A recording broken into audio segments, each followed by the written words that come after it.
see, why don't we head right into our main event, which is a report from the Social Justice Committee about our incident last month with Xia and Ben as guests as well. So take it away, Kamau. Yes, as you guys know, I'm part of the Social Justice Committee. I'm going to keep it super brief because we have Xia and Ben here to kind of discuss what they've been going through within our community. So some of the things I kind of want to bring to our attention before we get started is that we're up to 13 members in our bias response team kind of group here. And if you have anybody else that would like to join, I'm going to put the links in the chat after I'm done speaking. There's also a link I'm going to be putting up to the double-sided media coverage of Xia and Ben's incident. I think it's very insightful, and I would suggest that all of you kind of take some time to read it afterwards. But not to take up any more time, I'm going to go ahead and toss it over to Xia and Ben. If you can just kind of explain to us what has happened to you, how it kind of made you feel, was the community response, adequate, and how we can better support you guys in the future. All right.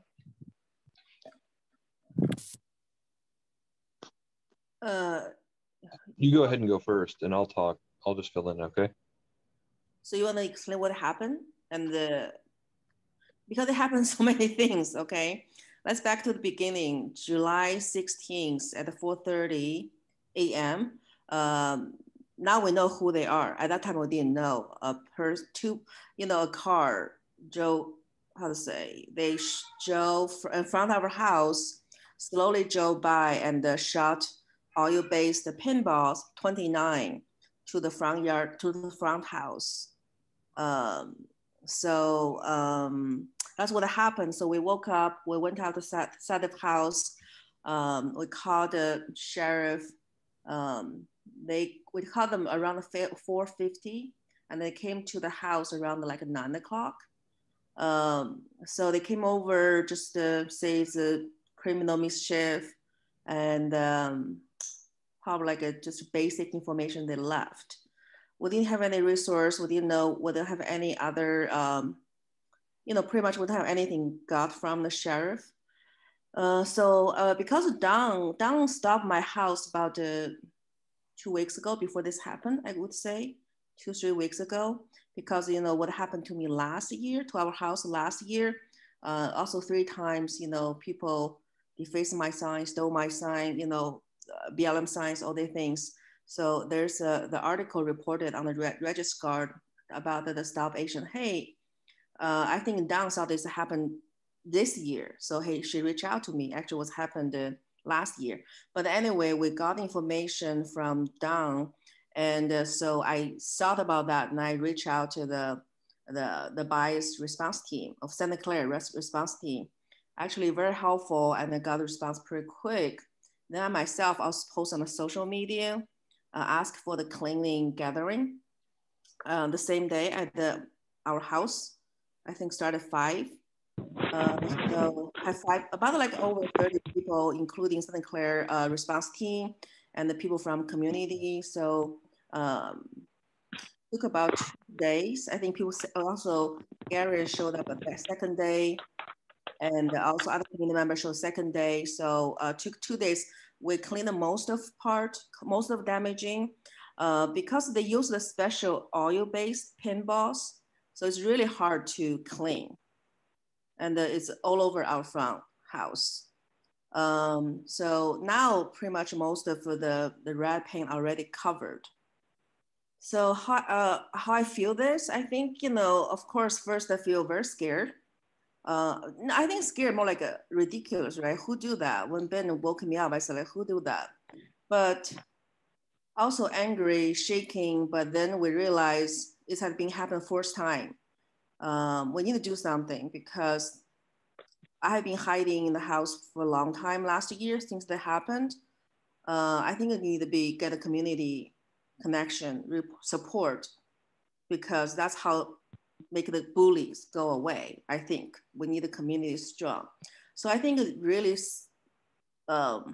helpful is to see the community come to the house together, cleaning as soon as possible, because it's a key point. If they see, okay, nobody cared this house, no cleaning happened, they will come back right? They do this again and again.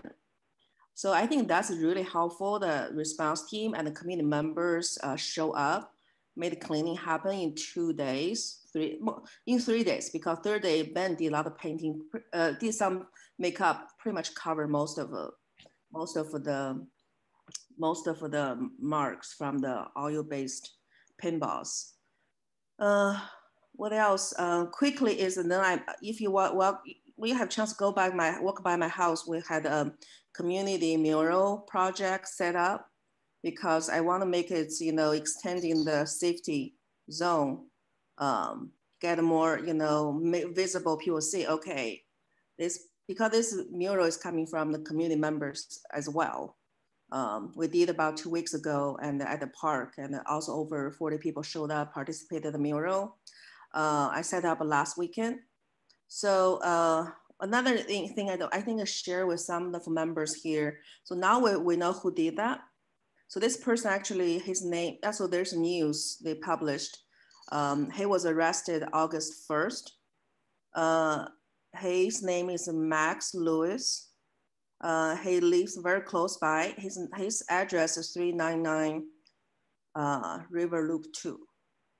So the house, right, when you drive in from 7-Eleven, driving to our neighborhood, kind of the house, you will see 399 River Loop 2.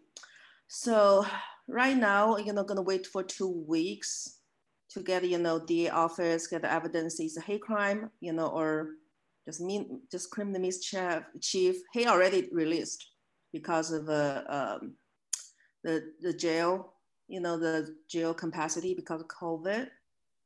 So that's, another thing actually I sent to some member. So now we know, actually not make me think, because some information I cannot open yet because they're under investigation. I cannot share everything, but we know this person is pretty dangerous, not only our neighborhood, but also in Eugene and the Springfield and other area in Oregon. So dangerous, I mean, there's some other things they have been done, okay? So we just cannot openly talk about yet. But I just say I don't know. I think right now I feel safe because he's arrested, he's gonna have 2 weeks to under investigation. I hope he's smart enough not to do anything, right? But no, we know this person is so dangerous, so close, and who they are. I just don't know what for other BIPOC community, BIPOC folks live in this neighborhood. I just know what do we do about this kind of situation. For the hate crime, I'm not very positive because hate crime is really hard to justify. Even I don't know why they still think it's not hate crime. But that's how our criminal system, they have to prove that moment, hey, really hate me, that's a hate crime.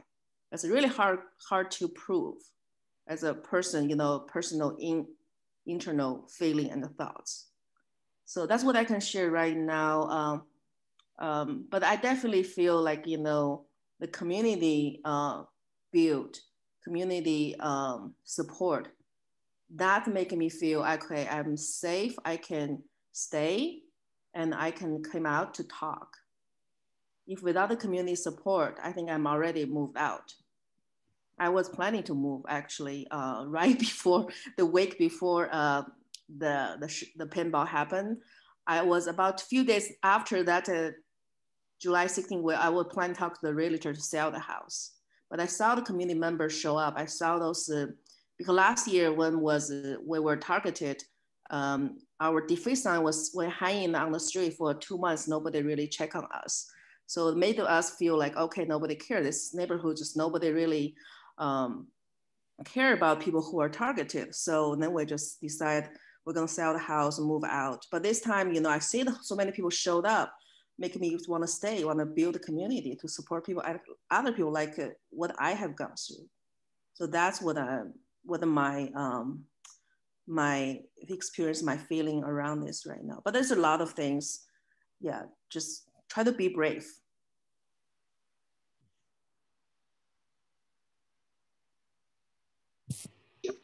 Go ahead, Jerry. Yeah, I'm just kind of curious about this guy that was arrested. Is he targeting Asians throughout the entire community, or is he just kind of a flake?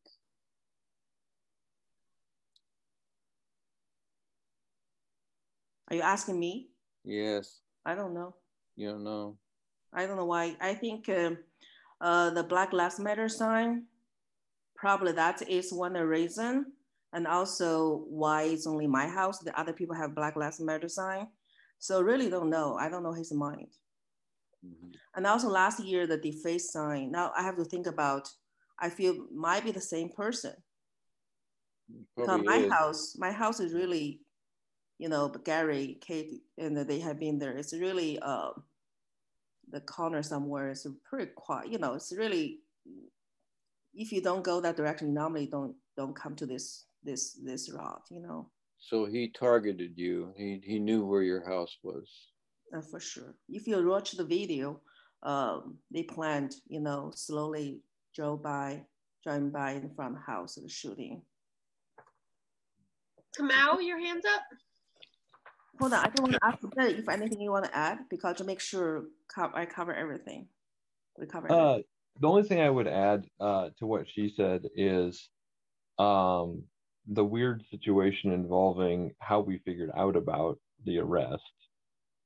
That's kind of strange. The counselor, Jade Bozovich, that represents most of River Road, he actually told us before the police did, because he knew before the police did, because I don't know, he was being really squirrely. Refused to talk to us, refused to engage us as long as there was an investigation, claiming he could somehow, I don't know, influence the investigation. The DOJ specifically said that's not a thing and that he just made that shit up. And then when the investigation was over, he sends us an email saying, okay, there's an arrest. I didn't even know this. It took over a day for the police to contact me and tell me there had been an arrest. I'm trying to find it in the arrest records, and because they released the guy right after they cited him or after they booked him, I couldn't find him in the arrest records, so it doesn't even show an arrest. So I'm wondering if Jay's even right for a while there. It was just a really weird day and a half or so before we figured all that stuff out. That was a really strange situation. Other than that, yeah, that's the only thing I wanted to add. She covered it really good. Thanks. Okay, I just want to say thank you for sharing. Zia, I know it can be difficult when talking about such a traumatic event. I would be terrified if someone was shooting paintballs at me at my house. And the lack of kind of accountability from our justice system is quite troubling. And I'm comforted to hear that you decided to stay within our community despite the community being so hostile. So one thing I would hopefully like to bring to people's mind is that possibly we could think of ways to increase the inclusivity within our community through our actions and not just our words.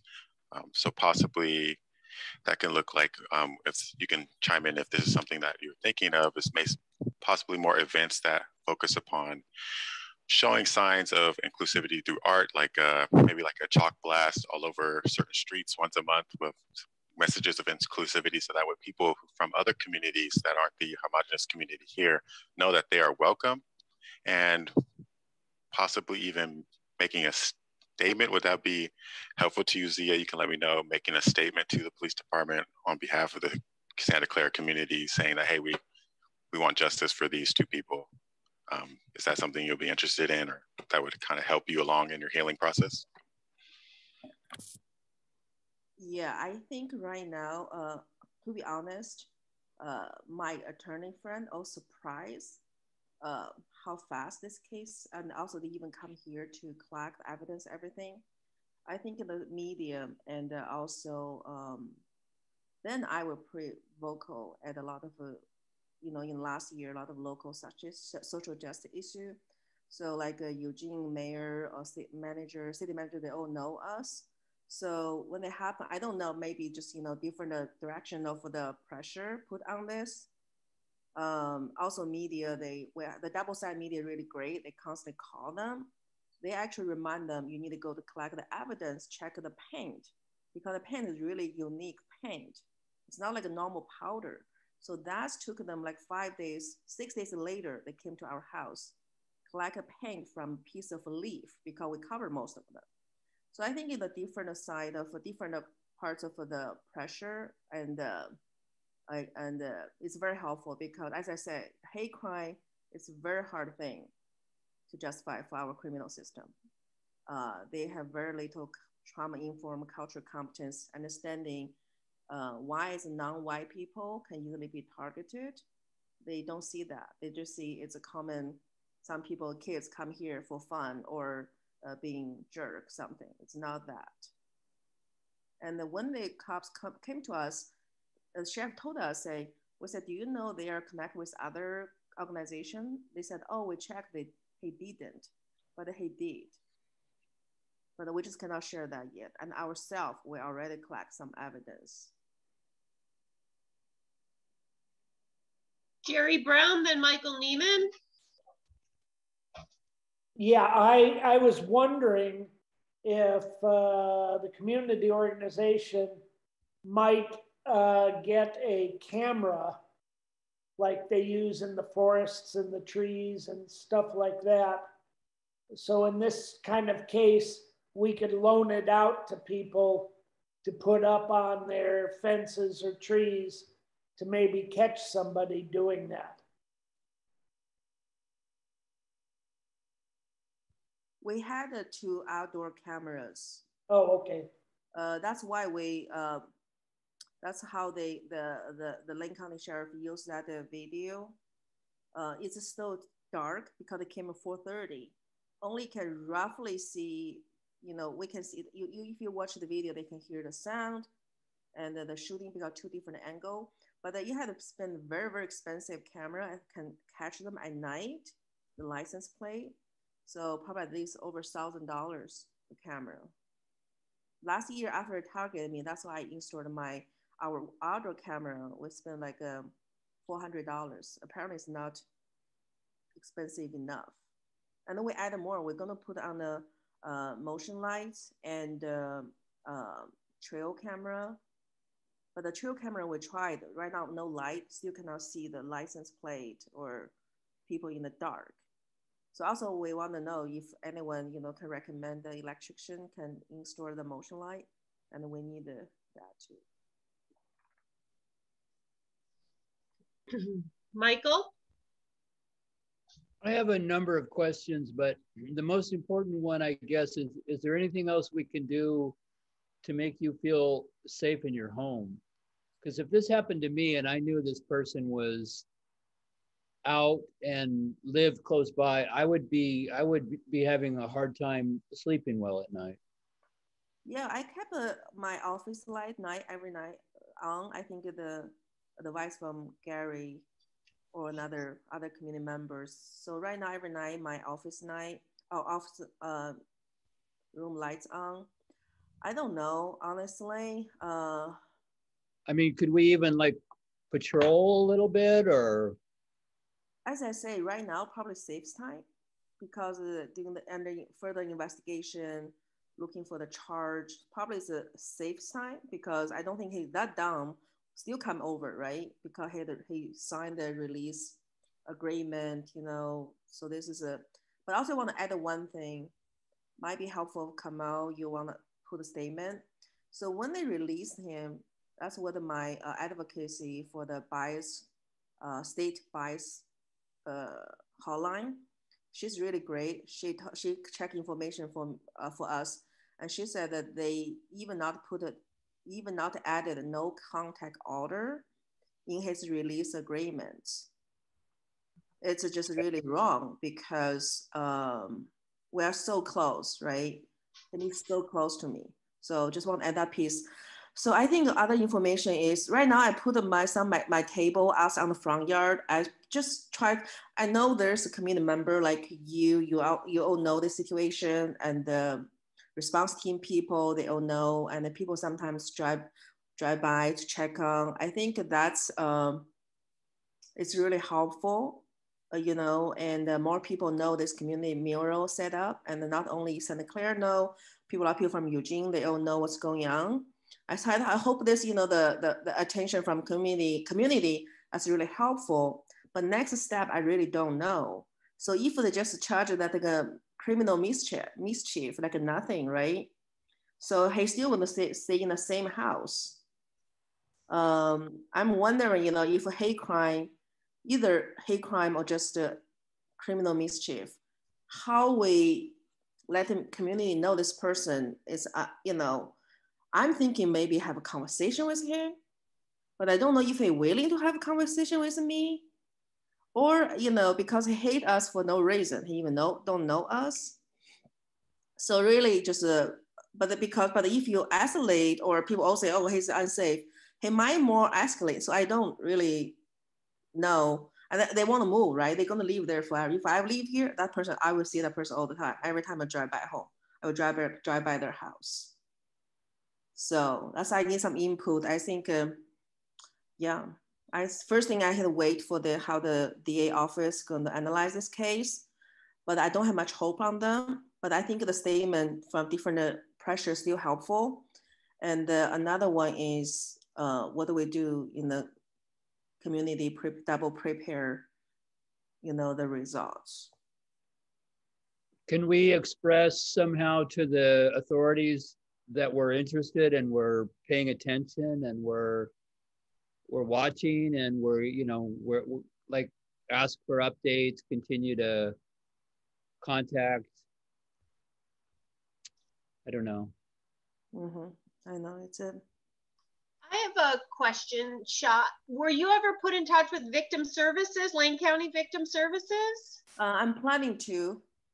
Okay, because that's one thing that I think might be helpful. And the other thing is there is a thing called Restorative Justice, which is instead of penalizing, it requires the perpetrator to meet the victim in a mediated situation and be able to have a face-to-face. And that you could ask your attorney or the DA about the possibility of restorative justice, because that might get you what you want in terms of a opportunity to discuss something in a safe place. I think, it's great you mentioned that, because that's what my original goal too. But also I'm open for that. I'm not interested in sending people to the jail because I'm not going to change anything. Also from our investigation, ourselves, not only him, his dad live in the house, the same dangerous as him. So right now they only arrested him. We don't know, they still do the investigation who drove the car. We don't know if his dad or his friend, whatever, right? So I'm interested in that, but also restorative justice had the perpetrator, they willing to do it. If they're not willing, I cannot force them to do it. Right. Sorry. Go ahead, Michael. You have an attorney? I don't have attorney right now.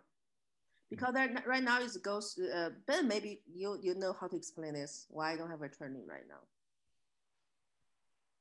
Ben. Yeah, in a criminal justice case, the DA, or in a criminal case, the DA represents the person who's represents us. The district attorney does. We don't we don't have an attorney. If we were going to sue them civilly, we would hire an attorney. But I don't know that there's really justification for a civil suit beyond small claims, and we probably wouldn't need an attorney for that. So the answer is we technically have an attorney, but it's whoever the DA assigns to our case. And they were in the middle of assigning it last we knew, which was a couple of days ago, and they haven't reached out to us yet. And for the arraignment, they probably won't reach out to us. It'll probably be after that, from what we were told. Yeah, I just meant like someone with knowledge of the legal system to communicate on your behalf, because you're kind of at their mercy.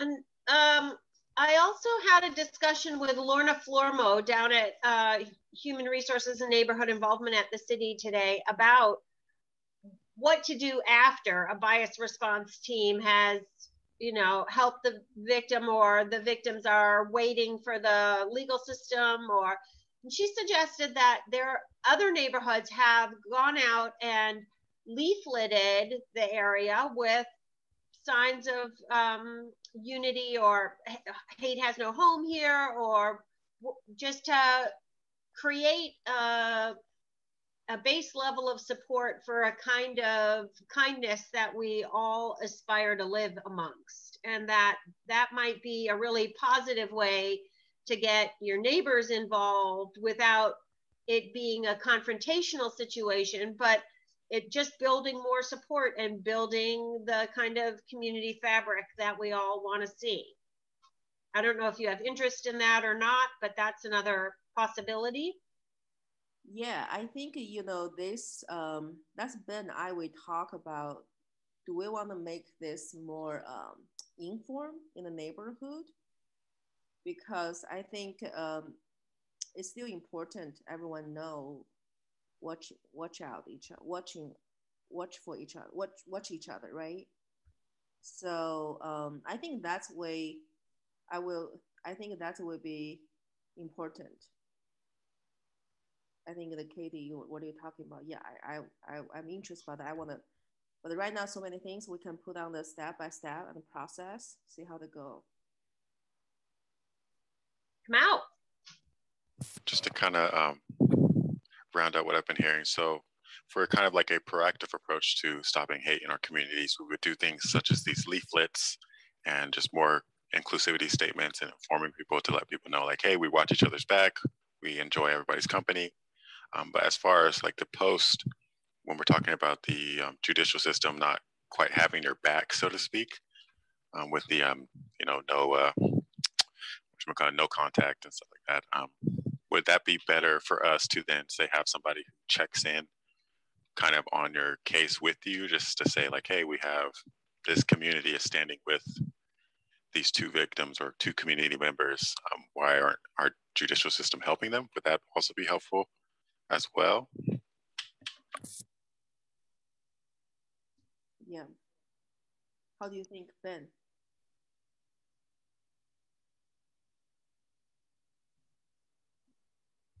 You're muted. Wait, so you're saying you want to touch base with like the criminal justice system? Yeah, so to speak, just saying we can check in and say, hey, the Santa Clara community is kind of like watching and or backing up these two people in this sort of response or this case and this issue, something like that. Yeah, I think having like a statement from a specific person who represents the group would be highly beneficial. I don't know that a blast would do much, but definitely like there's a group of us that are watching this would definitely like, so if you study police for very long, you learn that they don't actually do most of what they say they do. There's a whole idea in modern police like literature that says that police really just restore order. And the thing is, once a crime has happened, most of the time order is already restored because the odds of it happening again are low, and the fallout from it doesn't affect the greater community. And so, unless interest is taken by people in positions of power or media or something like that, they don't view it as something they should deal with because it's not part of the restoration of order. And so when you put pressure on police or institutions, that actually breaches order. It actually causes the response from the police. And I think that's why this hate crime was completely different from all the others, was because we were vocal in the media. We had, worked within groups enough to know who to reach out to. We were able to put pressure on them in a way that they had never encountered before. And so all at once they had to put forth some effort to try to solve the crime, because as long as they're getting harassed by the media, that's not a restoration of order. That's the opposite. That's a breach. And I think that causing a breach of order every time is a way to force their hand. The problem is eventually that will become the new normal and they'll view that as order again. So that's the problem you run is, do you want to pick your battles or do you want to do it every time? And at what point do you burn that resource, right? So that's my opinion is, yeah, I think it's a good idea, but I'm not sure where it'll go over time. I think so, because of why when actually the sheriff told us, came to our house, said, oh, you voice very strong in the media. I think that's push them for this investigation, because my attorney friends actually shocked, say, oh, wow, they really come here to collect the evidence, because she had been dealing a lot of case, evidence all there, but they never even come to collect the evidences. So for me, I was shocked. I thought this is basic, right? We watch the movie, they all do that. But apparently the criminal system was not doing that. So I think the pressure at this time, this case, we saw the pressure from medium, from community, from whatever official. I don't know if they call, because I met Pat, I met Lori, they came to the house. So I hope they maybe they call everything from different, you know, perspective, different part to put pressure. I think I like Kamal's idea. You know, we just do what we can do. The system, how much they change, I have no clue. And the statement checking, I think follow-up checking, they're all helpful, especially during the investigation for the hate crime. Judy, your hand's up. Can you hear me? Yep. Okay, great. Xia, I just want to say, Xia and Ben, thanks for sharing. It's invaluable to get kind of firsthand account when something like this happens, to just be able to know what it is that's going through your mind instead of, you know, doing our best to guess what that is. So thank you for taking the time to share with us today. I've really appreciated being able to have that insight. As far as kind of going forward, I'm here, whatever we need to do, via whatever you and Ben need to feel better. Whatever I can do to help, I'm happy to do that. I really like Kate's idea of doing some leaflets to pass around. I know that I'm constantly all around in my neighborhood. I walk around. I love my neighbors, but there's maybe sometimes 4 or 5 days before I'll take the same route. So a neighbor on the next street, I might not pass their house for another week.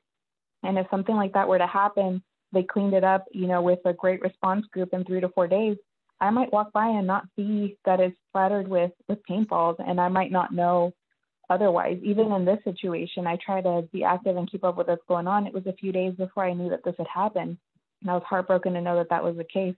So if there was a way to facilitate that and just kind of cover ground so we know that everyone in that neighborhood is aware, there may be even more people that want to be supportive, even if it's just to pass by and say, Xia, I'm very sorry for what happened. I want you to know that I stand by you and I'm here. More people, I think, would be willing or want to share that sentiment if they even just knew that it had happened and that it was in such close proximity to their home. I just think of myself, and I'm out walking all the time in my neighborhood, and I could have missed that if it was one of my neighbors that happened. And last thing I want to touch on is looking at kind of the long game. What can we do proactively in the months to come and years to come to start transitioning our community to be more accepting? Whether we like it or not, this event did happen in our community. This is something that happened in our neighborhood, and it's unfortunately a part of who we are. So how do we start to make our community be more welcoming? What can we do to express that and put that out there? I was so happy to see, I have the Santa Clara Community Organization on Facebook, and I saw that you guys put a statement out pretty soon after that said that, you know, we reject any form of bigotry, and that it was so nice to see that statement. But also, I think maybe there's just a few likes on it. There's 20-something thousand people in the Santa Clara community. It would be great if they had access to that. There are hundreds, if not thousands, of people on the Santa Clara area chat. People are always on there. Those are all people that didn't get to see the statement, and it would be nice if the community knew that this statement was being made. I'm so happy it was made, and I just wish that more people knew about our community organization Facebook page, knew that they could hear that statement that was made. It was a great statement. I wish more people would have been able to hear it. So I don't have solutions. I'm not expecting people to have solutions. Those are just thoughts that came to mind with this situation that I wanted to put out there. Thank you. Thank you, Julia. I like your idea. I think that's true. Even my neighbor, left side neighbor, she didn't know exactly what happened till her friends saw the article, called her, say, hey, your neighbor pinball. She said, oh, really? And she saw some people show up, maybe it's friends gathering. You're right. Like people even next to me, they didn't know what happened. So I just dropped the 2 links at the chats, at the chat. One is the news that a person was arrested and they have picture there. And another link is a double-sided media, the new article. They have been doing in a series of the article about the situation. And this one talk about the, the hate crime and some related city official stuff. You can, if you're interested, you can read it. It's a lot of background information behind the scene, behind the scene information. What I want to say earlier, I think it's very important the whole Santa Clara community aware this happened. I remember, I think it's Laura Shang, when it happened, really nice. She stopped by and she and her husband stopped by, check on us. At that time, we didn't know the person from our neighborhood because Ben checked the camera, look at the camera, saw, oh, maybe that person from outside, but I feel the person from neighborhood because from the way how they drive all the way come here, the plan stuff. Anyway, I think nobody want to know, okay, this person right next to me. Nobody want to know this person right so close to my few blocks away. We hope this thing happened to other neighborhood coming from, different part of Eugene, not from our neighborhood. But this person definitely is not first time doing that. And the reality is that he's right next to us. So I feel, as Santa Clara community, I feel, supported by bias response team, the people I want to help, put my experience, become a model, right? We can do in the future as an ongoing help. But also I think it's, make a strong statement. These things should not allow to happen in Santa Clara community. It's a very important to have this stance, regardless of the reason. Nobody deserves this. Doesn't matter, I'm Asian, I'm not Asian, and I'm nice, I'm not nice people. It's just nobody, this shouldn't happen in this neighborhood at all. So yeah.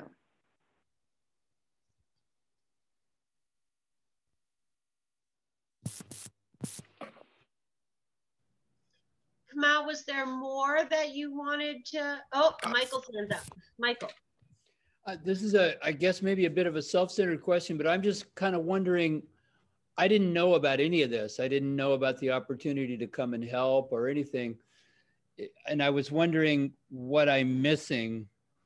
I didn't know this happened. Is it the Facebook page that I'm not checking out, or?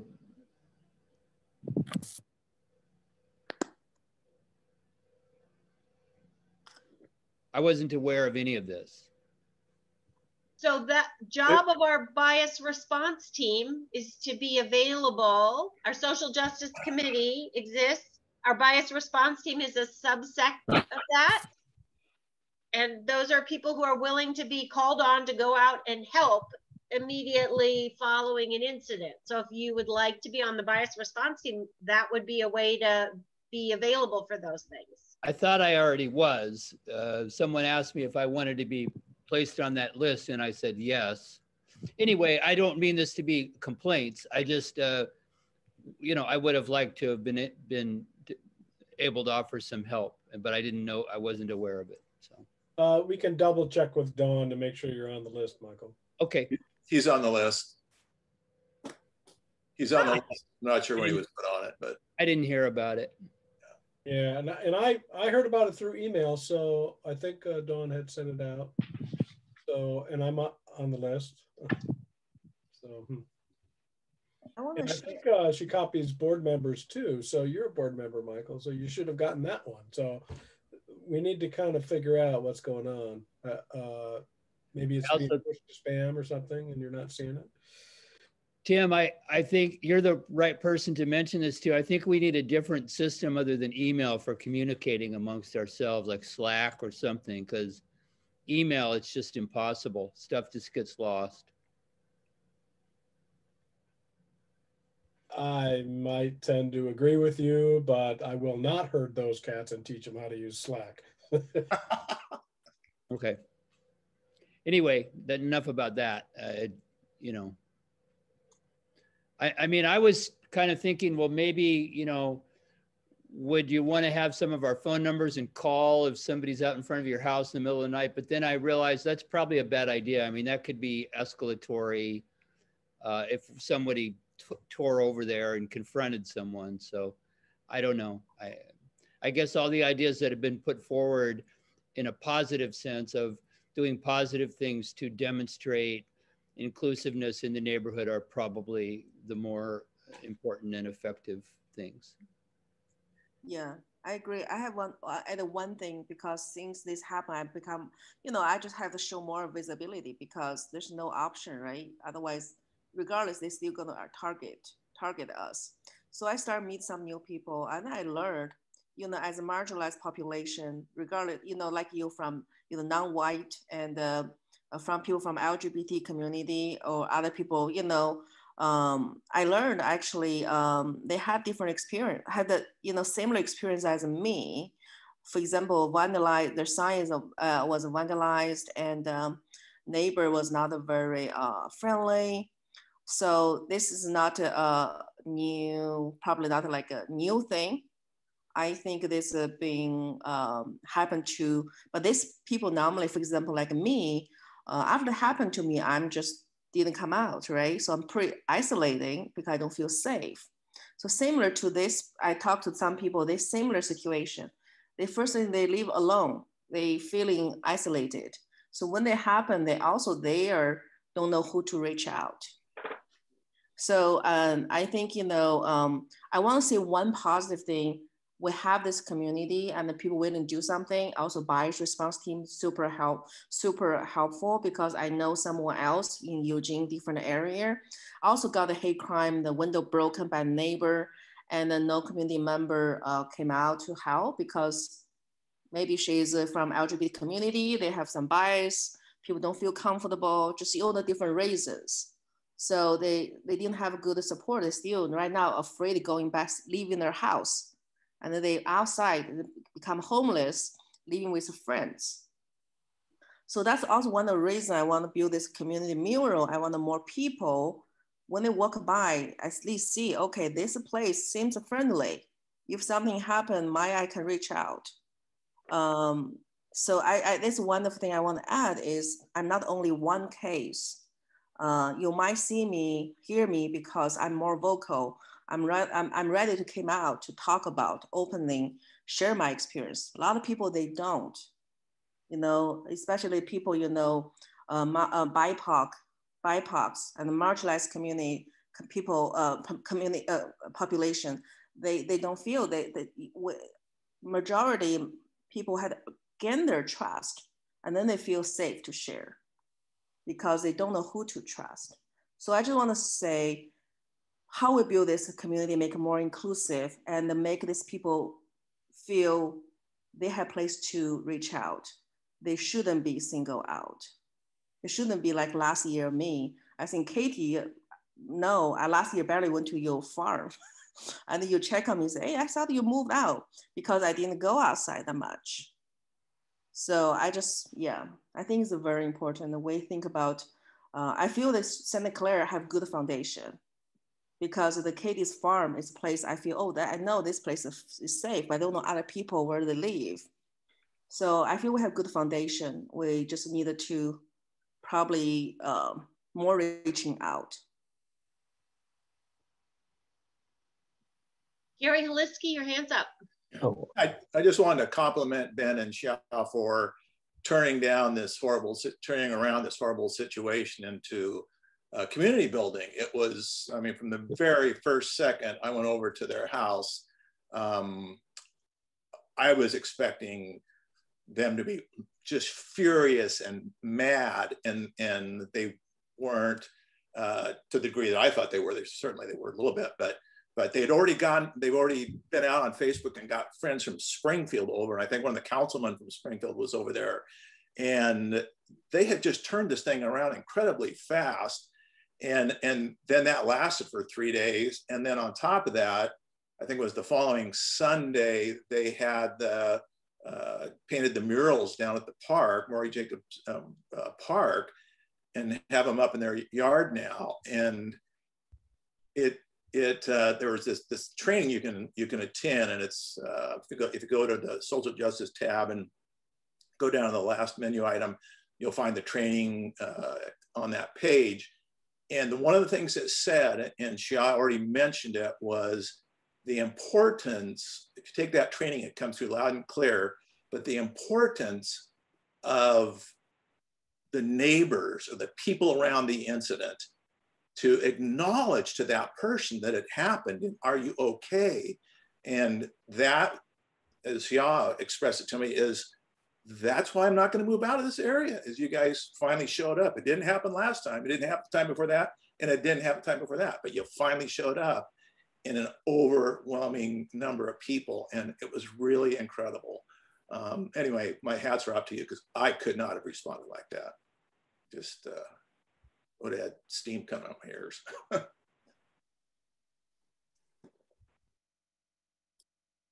One thing I might add, I heard a story where a person said that the way they got help one time when there was a bias incident was they knew that a house a couple houses down had imagery of LGBTQ stuff out front. And as a result, when they were being pursued by people who or harassed by people who had bigoted views, they just went back to that house. And they knew that was based on that was probably a safe space they could go to seek help. I think that encouraging the imagery of the traditionally marginalized populations, like the Black Lives Matter signs and the LGBTQ signs and those types of things, more in the Santa Clara area would actually be one of the major things you can do. Visibility is key.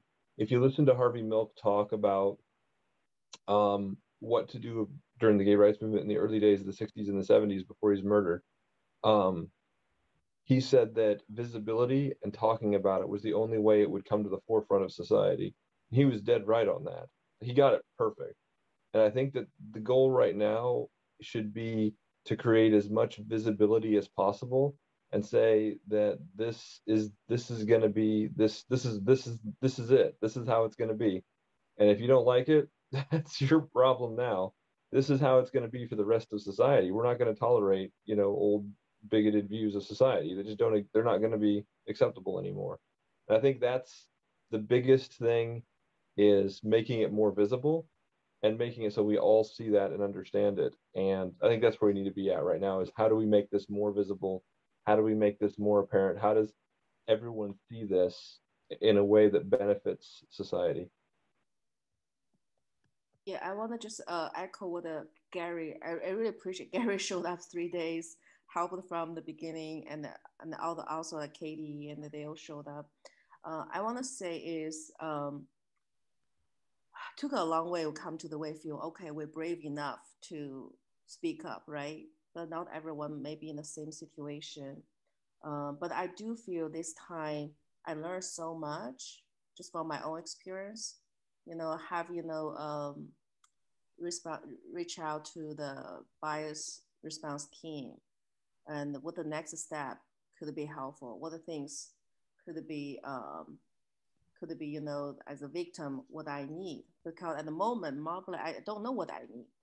My friend asked me, do you need a meal? I said, no, I don't need a meal. I can handle it. But then I realized second day, third day, I really have no energy.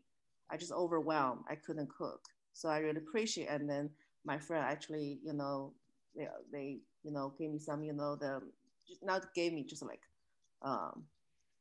want to help and give some, offer some food card stuff, gift card. So I think that is a lot of time when you're in that trauma, you don't know, you think I'm handling, but doesn't mean you're really handling. You're not aware the trauma reaction, how much impact you. So I think we can have a lot of things to organize. I think maybe we can talk to social justice community. We can, make the threads, right? All the steps could be helpful as a manual book for the future to respond to the situation. First thing, I think Don reach out to my house. I think reach out to the community, the neighbors, knowing who is struggle. That's very helpful. And so when it happens, I know who is called, who I'm going to send the email to. Yeah. Another thing on that food thing, when the event first happens, you don't realize how much stress it is, and you don't realize what your needs are. Like, at first, Xia didn't think we were going to need food, and we kind of had a little tussle about it. And I was like, no, I want snacks. And so she finally relented on the snacks. It turned out that was one of the better decisions we had. And so having some kind of snacks available, and then it's not just that, it's the days afterwards where you just don't want to do anything. And having access to something that you can just order and eat, or have access to something you can just, that's there, that's brought to you, that's something you can eat, that's a big deal for those first 2 or 3 days. And that's something we might want to take into consideration in the future, is having something ready to say, when you need this, tell me, because they're not going to know until they all at once decide they need it. That's kind of what happened with us.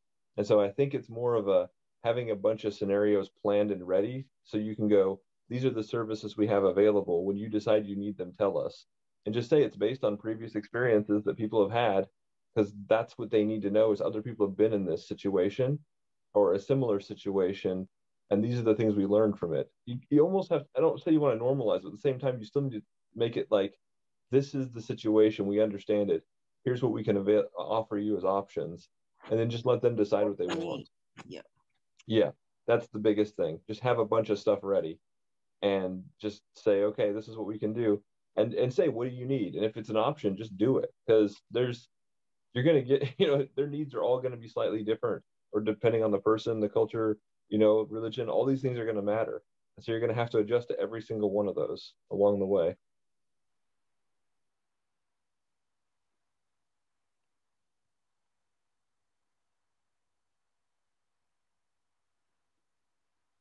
Kamau, was there more that you wanted to work on with this? That is it. We don't want to take up too much time. I think we've learned a lot, and we have a couple of directions we can head towards. So. Yeah, it seems like there's some great food for the bias response team to chew on there, for sure. Anybody else want to comment before we move on to the next? Yeah, Laura. I just wanted to add that I thought the idea of a letter from I'm not sure if I understood if this was actually decided or not, but a letter to possibly the city, the sheriff, the district attorney, the prosecutor, just to, all those important people. Letting them know that we're here and that we are looking at each other's houses. We've got each other's backs, and not in a, we've got eyes on you, buddy, threatening sort of way, but that this is a viable community that's very interested in stopping this kind of thing and basically doing away with it. And we're a very diverse community. There are lots of people of different persuasions here, but hate is hate. And I would certainly like to participate in that letter. I agree. I think it needs to come from a person, perhaps on behalf of the organization or on behalf of the whole community. So, Xia, it's great to see you. Ben, it's wonderful to see you, and we'll be walking by soon. Yeah, come see the mural. Yeah, we did. Absolutely. Yeah, I think Laura, what you say is very important, because I forgot to add one thing. When this happened, because in Lane County, even the city official showed up, but everyone tell us is, oh, you're Lane County, we cannot do anything. No resource for you. Oh. So, and then the county commissioner showed up, and then, oh, I'm sorry, but what the resource you can offer? No, I have no clue. So that's the things, our kind of like a neglect. We're kind of like ignoring or neglect area by this city, because we're a county, but we constantly go to Eugene, right? Why we cannot get a resource from there? So now when they happen, but when this white supremacy, this people, when they involve this violence rally behavior and the Eugene, Springfield, they don't do anything. They don't say, hey, you're not allowed. They allow them to happen and they're forcing this, their growth and their violence. But then when they happen in the neighborhood here, and they said, oh, we cannot do anything. There's no resource for you. So I think, you know, I Santa Clara as a community, our organization, send out a letter and to this different official, you know, I think it's definitely important to show the stance how you cannot ignore us. And the DA, send it to DA office is important because right now is a DA office is analyzing this case. So Kamal, can we have the Social Justice Committee work on that letter? That seems reasonable.